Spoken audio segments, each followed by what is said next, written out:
Lakshmana sir நல்லா இருக்கீங்களா? நல்லா இருக்கீங்க. நம்மகிட்ட மாடு இருந்துச்சு. அது இன்னும் வச்சிருக்கீங்களா? நல்லா இருக்கு. மாடுலாம் எல்லாமே நல்லா இருக்கு. மாடுல கறவைலாம் எவ்வளோ வந்துட்டுருக்கு? கறக்குது. 7 5 கறக்கு. ஆ ஓகே. இந்த மடிநோய் பிரச்சனை வந்துச்சு அது பரவாயில்லையா?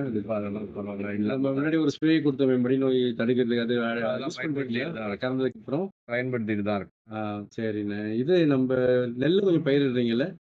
நெல்லு இந்த பருத்திலாம் போடுறீங்கல்ல? அந்த உங்க பேர்ல தானே இருக்கு அந்த நிலம்லாம்? நம்ம பிஎம் கிசான் சம்மான் நிதியோட ஸ்கீம் நீங்க இம்ப்ளிமெண்ட் உங்களுக்கு வாங்குறீங்களா நீங்க? இருக்கும். அந்த பென்ஷன் ஸ்கீம்ல இருக்கும். 6000 வாங்குறீங்களா? ரைட்டு. அண்ணே இப்ப இந்த ஏப்ரல்லேருந்து ஜூலை மாசத்துக்கான இன்ஸ்டால்மெண்ட் வந்து ஆகஸ்ட் 2ஆம் தேதி நம்ம மாண்புமிகு பாரத பிரதமர் அவங்க ரிலீஸ் பண்றாங்க. ம். அதோடைய காணொளி காட்சி நம்ம கேவிகேல ஒரு 2ஆம் தேதி 11 மணி போல அரேஞ்ச் பண்ணியிருக்கோம். வரீங்களா? கண்டிப்பா வரேன். ரொம்ப நன்றிண்ணே.